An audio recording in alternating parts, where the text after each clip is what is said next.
webinar. My name's Denise Woolley, and before I took on this role as implementation consultant, I used to be a senior scientist in antibody research and development at the Leica Biosystems site in Newcastle at the United Kingdom. Today I'm going to talk to you about introduction to antibodies. So viruses, bacteria, toxins, anything that doesn't belong in the body is generally considered foreign matter. Therefore, it's potentially pathogenic, which means it has the potential to cause disease in the body that it's infected. Antibodies are specialized proteins called immunoglobulins, and these are generated by the body's B cells in response to this foreign matter, to the viruses, the bacteria, the toxins. Now, our cells have protein structures attached to them, which identify our cells as belonging to us, and these are recognized by our immune cells. Sometimes this recognition system can malfunction, which causes autoimmune diseases. But generally, anything unlabeled in our bodies is targeted for destruction by our immune cells, but our cells are not. So antibodies, immunoglobulins, are roughly Y-shaped and are formed by 4 polypeptide chains. 2 of the 4 chains are heavy chains, and 2 of the 4 chains are light chains. The difference between the heavy and the light chain is the amino acid sequence. And, as the name suggests, heavy chains weigh more than the light chains.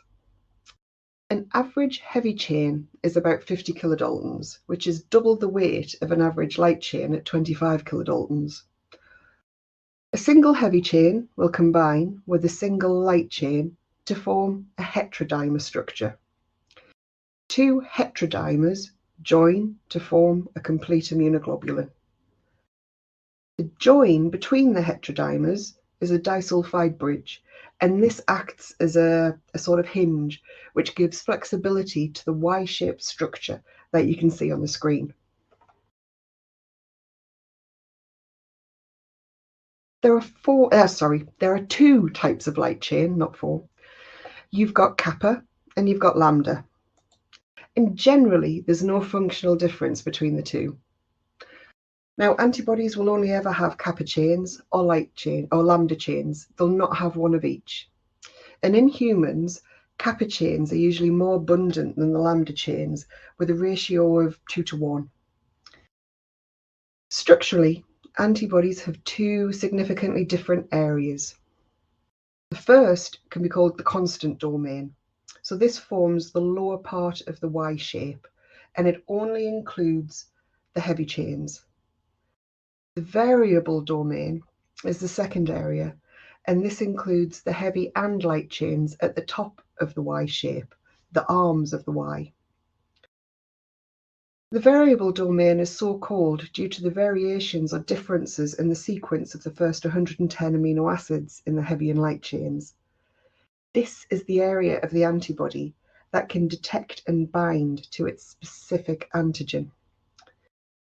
The variability of the amino acids allow the antibody to be generated against the specific protein.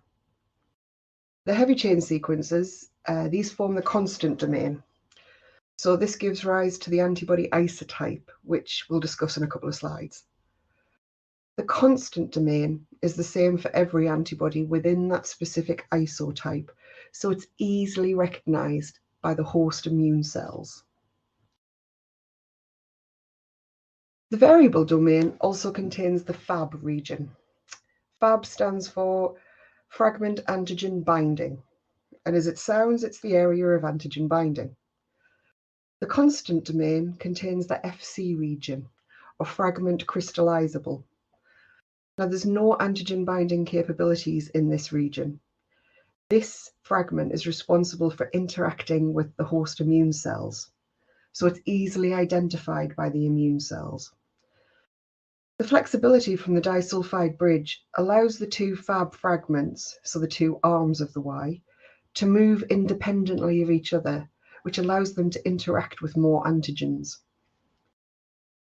The Y-shaped structure allows for variability in the Fab regions whilst maintaining the similarity in the FC region.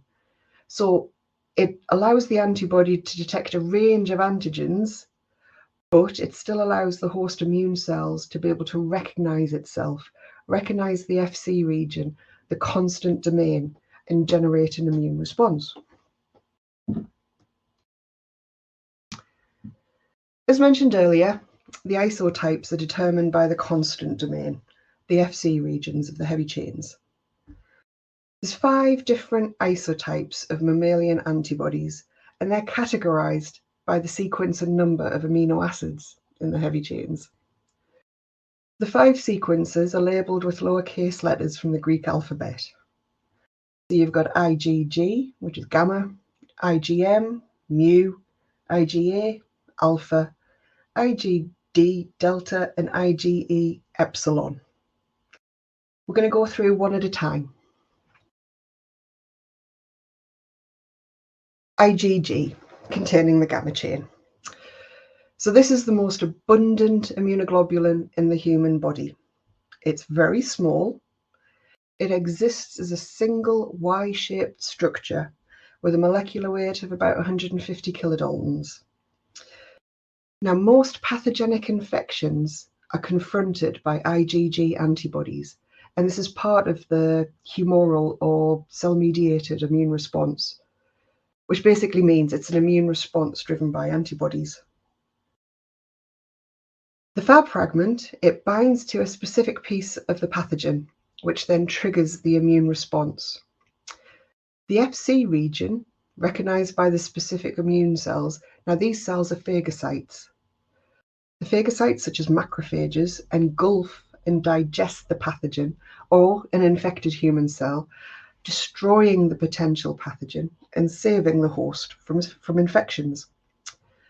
Multiple IgG antibodies tend to bind to a single pathogen or an infected cell, and it produces a coating of IgG antibodies all around it, and this is called opsonization.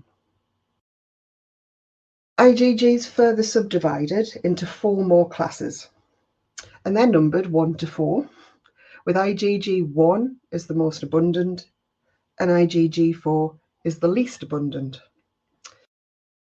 The subclasses generally are very similar, but some differences are seen in the disulfide bridge or the hinge area.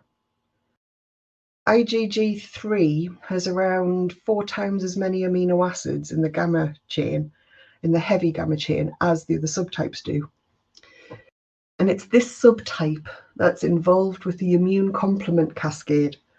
So this is the cascade which triggers the phagocytic response to opsonization. Another interesting fact about IgG is it can cross the placenta, and it can confer a degree of immunity to a developing fetus. IgM has the mu heavy chain. So this is the first antibody generated in response to the body detecting a pathogen. The pentameric structure makes it the largest antibody found in mammals, and that's 5 individual IgM units that have joined together. Sometimes it can exist as a hexamer, which is 6 units, but it's most commonly found as a pentamer. So these individual units are formed into the pentamer and held in place by the disulfide bonds and a joining chain, which is also called a J chain. It's the presence of the J chain that's thought to trigger the formation of more pentamers when there's loads of single IgM antibodies in the area, in the vicinity. The pentamer structure has 10 separate Fab fragments, so technically it can bind up to 10 individual antigens, which makes it extremely effective.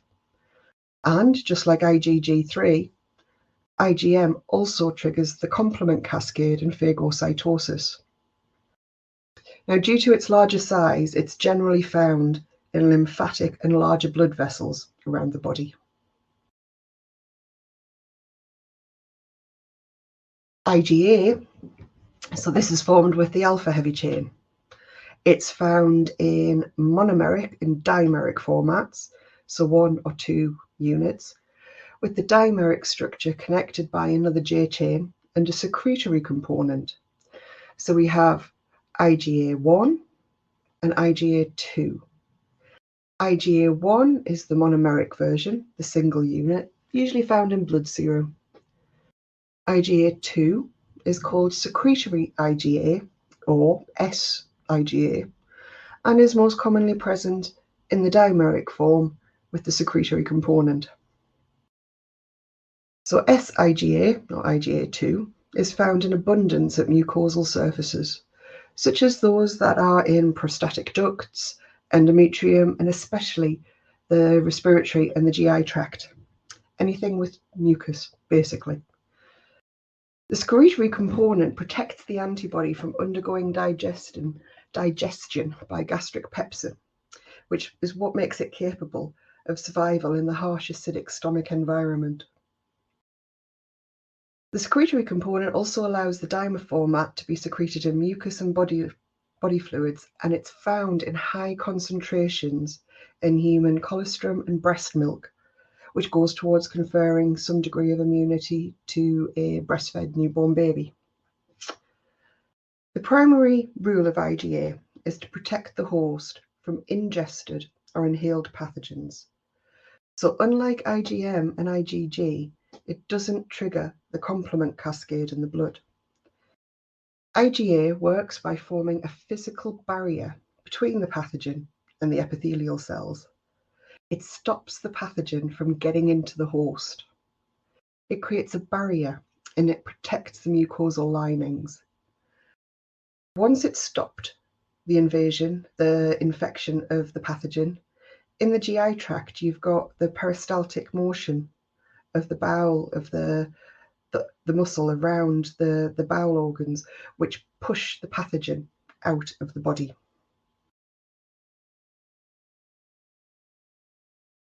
Now, as of this recording, immunoglobulin D is the least understood antibody.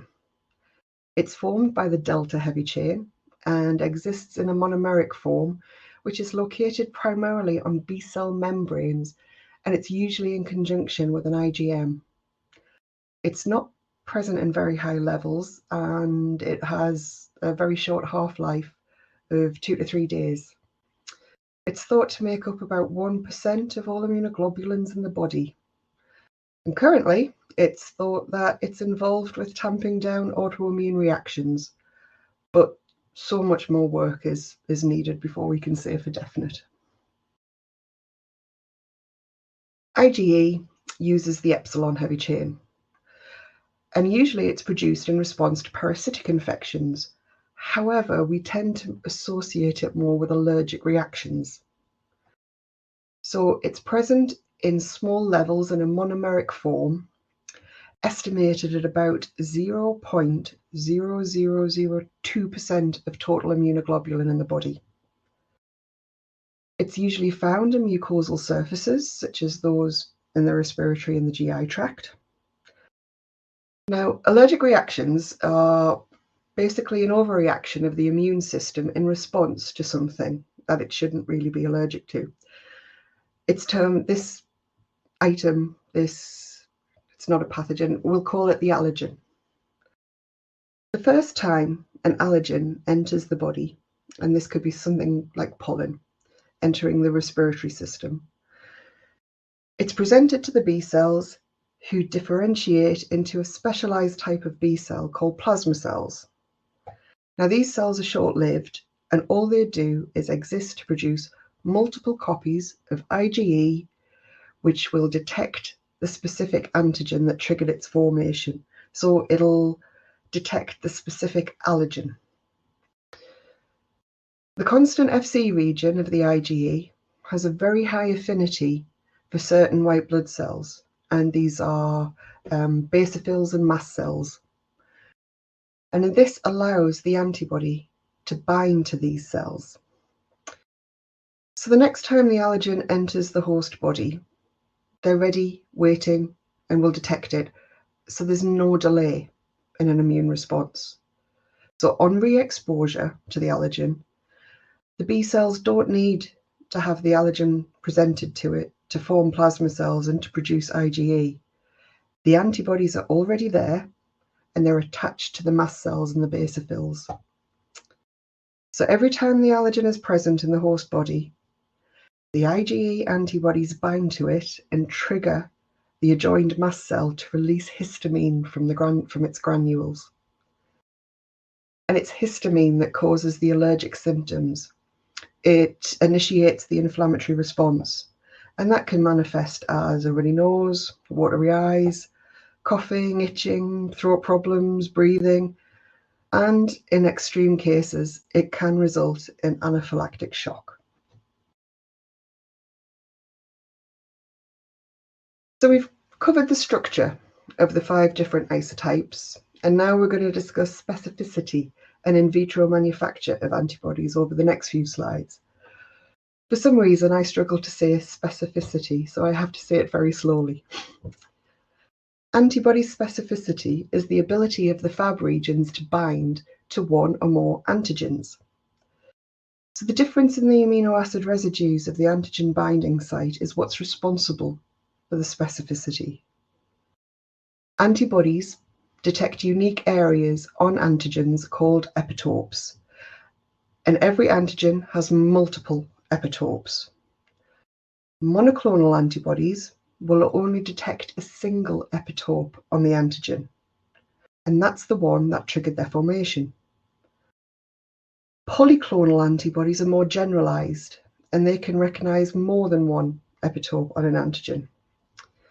So therefore, monoclonal antibodies are more specific than polyclonal antibodies, which makes them usually more expensive. They're more expensive to develop, and they take longer to manufacture. Polyclonal antibodies are generally cheaper and quicker to manufacture, as they produce from several different B-cell clones, but they don't have the same degree of specificity as a monoclonal antibody. Now, both types of antibody have their benefits and also have the disadvantages. It really depends on what you want to use them for. So why are we talking about antibodies? Why are they so important? Antibodies are a crucial part of cancer research around the globe. Normal mammalian cells express a large range of different proteins that can be on the cell membrane, in the cell cytoplasm, and on the cell nucleus. These proteins are altered when a cell undergoes malignant changes. The normally expressed proteins, they can change in structure. The cells can stop expressing the usual proteins. The changes can cause the cells to start expressing different proteins. They can start overexpressing the usual proteins. They can express different proteins. They can stop expression altogether. So it's these changes in the expressed proteins that are detected using a technique called immunohistochemistry, which is abbreviated to IHC, or immunocytochemistry, which is abbreviated to ICC.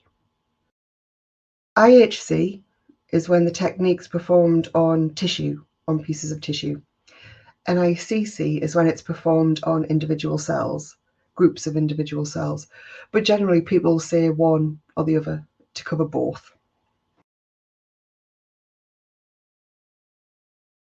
So generating high-quality, specific, robust antibodies for research is quite a rigorous process. Against human cancers, what we need to do is isolate the tumour cells and purify them.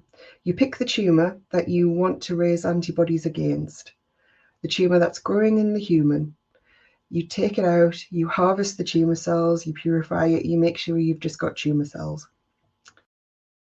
The relevant proteins that are the cells that are expressing the proteins, these proteins are harvested, and the tiny protein fragments are used to inoculate specialized lab animals. And this triggers their immune reaction within the lab animals. The animal's immune response recognizes it as not being labeled as self, it's foreign, so it has an immune reaction. The antibodies it produces are designed to attack the proteins that have been inoculated into it. Once there's a sufficient degree of these antibodies, the animal's splenic cells are isolated. These splenic cells are introduced to a specialized malignant HGPRT negative cell line. So I'm going to say this, and it's quite hard. Biology can be compared to learning a new language, so please bear with me. But HGPRT stands for hyperxanthine guanine phosphororibosyl transferase, which is basically an enzyme that's found in the human body. And the cell line that we use is negative for it. So all of that just to be negative. The myeloma cell line is immortal. And once it's fused with the splenic B cells, it generates immortalized B cells, which produce the specific antibody against the inoculated human proteins. This fusion is called a hybridoma. Now, any unfused cells are removed using hyperxanthine aminopterin thymidine, or HAT medium, which is easier to say than the other one. It prevents the unfused cells from undergoing cell division, so they'll die off and not form part of the hybridoma. Initially, within the hybridoma, there will be multiple B cell clones, and they will produce a range of antibodies against various epitopes on the protein antigens. To produce a monoclonal antibody, you need to isolate a single immortalized B cell clone. To do this, you have several different dilutions of HAT medium over multi-well plates. You keep diluting out and out until eventually you end up with a single cell and a single well in the plate. And it's this single cell that will be cultured, that will grow, and will eventually produce a supply of monoclonal antibodies. It will be replicated, it will produce the specific monoclonal antibody that it was first raised against. It's a very complicated process, and I've shortened it down to like 6 very, very simplified steps, but you can appreciate it's not simple, but it is a very important process. So now we've made the antibodies, what are we going to do with them? So generally there are 6 classifications of mammalian cancers, and they're named from the cell, the type of cell from which they originate. Carcinoma is the name given to malignancies that start in epithelial cells. So these carcinomas derive from cells from the skin, from specific organs. You've got basal cells in the skin, the thyroid is epithelium, lungs, liver, colorectal cancers are all examples of carcinomas. And most cancers are carcinomas. Sarcomas occur in the tissues that are between the organs. So connective tissues such as muscle, tendons, and bones are classified as sarcomas. Leukemia and lymphoma are both blood cancers. Leukemia originates in the white blood cells within the bone marrow. These malignant white blood cells migrate out of the bone marrow and go into the bloodstream. They circulate around the body, therefore it's not a solid tumour. It can be detected throughout the whole body. So lymphoma also develops from white blood cells, but unlike leukemia, it's a solid tumour. It forms within the lymph nodes, within the lymphatic system, so it doesn't circulate around the body. Malignant melanoma develops from specialized skin cells called melanocytes. Now, these specialized skin cells produce melanin pigment, which is a brown insoluble deposit, and it's responsible for the different shades of skin that we see. We'll discuss malignant melanoma in a bit more detail in a few slides' time. And finally, the last one is central nervous system tumours. So these arise from nerves, from the spinal cord, and from the brain.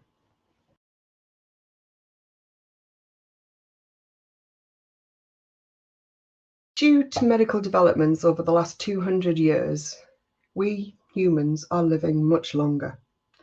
So this increased lifespan, combined with various lifestyle choices that we make, mean we are more susceptible to cancer. So in a very simplified description, cancer is uncontrolled cell growth.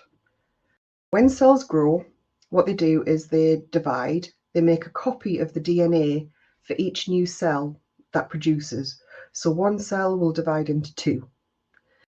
So the first cell makes a copy of its DNA, and that copy will go into cell 2. The second cell will make a copy, and that will go into cell 3, a third copy of the DNA. This third copy will make a fourth copy, and so on and so on. With the DNA being duplicated each time, it's at a risk of damage. Every time DNA is replicated, you run the risk of a mistake in the sequence. Think of it as a very, very broad comparison with photocopying. So when you have your single copy, you have an original document, you make a single copy and it's very clear. It's sharp, it's crisp. Now, if you take that copy and make another copy and keep doing that and making copies of each copy, by the time you get to the 10th, the 20th, the 30th, you can't see the clarity that you had in the first one. It's not sharp, it's not crisp, it's not clean, it's blurred. Linking it back to the cells, every time your DNA is copied, it's getting blurry, which would mean it's a potential mistake in the DNA sequence. So we've got a piece of DNA or a mistake in the DNA, which can trigger malignant changes. This change in the DNA sequence can result in the overexpression of protein, the underexpression of protein, different proteins, which is what we will detect with antibodies. Malignant melanoma is one of the most prevalent cancers in males and females. It starts when the sun's rays damage the DNA and the melanocytes, and this damage causes the switch that usually stops the cells from dividing. It turns it off, and the cells just keep dividing and dividing and dividing. So the top image on the screen is a typical clinical presentation of malignant melanoma. The outline of the darkened area, it's irregular, the colour's uneven, and they are both very, very common symptoms for a malignant melanoma. But we need to make sure that the changes are due to these damaged melanocytes, so a biopsy of the lesion will be taken. That biopsy will be processed in a pathology lab, and from this an H&E slide will be generated, and that's what's in the middle image. H&E is hematoxylin and eosin. So hematoxylin is a dye which stains cell nuclei blue, so you can see the DNA, or you can see the nucleolus where the DNA is contained. And eosin is a dye which stains the rest of the cellular components various shades of pink. The brown area, now this is the melanin pigment, the naturally occurring insoluble melanin pigment. While the H&E is used to visualize the tissue structure, we need to use immunohistochemistry, and that's what's seen in the lower image. So this shows the tissue, which has been stained with an antibody that was generated against a specific protein called HMB45. Now, HMB45 protein is only expressed by malignant melanocytes, not normal melanocytes, just malignant melanocytes. So an antibody created against HMB45 will then identify lesions which are malignant melanomas. But the antibodies are microscopic. They're invisible to the naked eye, and even at a very high magnification, you can't see them. So we tag them with specific enzymes. These enzymes, horseradish peroxidase, react with another reagent called DAB to produce a rich brown insoluble precipitate at the location where the antibody has bound to the antigen structure in the tissue. So it's a much stronger, richer, deeper brown than what you see with the normal melanin pigment, so you can differentiate between the two.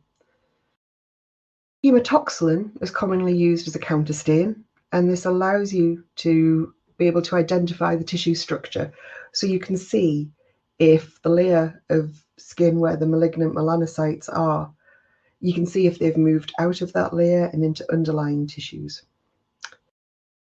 Now, immunohistochemistry is the technique that we use to use the antibodies for diagnosing disease, and training materials for immunohistochemistry are also available on the Life Science portal of the Leica Biosystems website.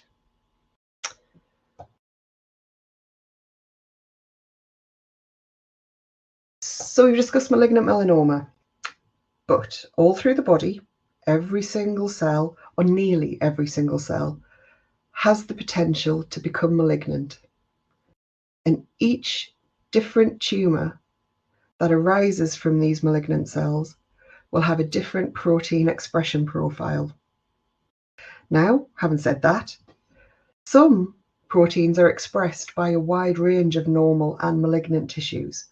So it could be that using a single antibody is not the most reliable method. It is with HNB45, but generally with other cancers, it's not. Several different tumour types can express the same protein.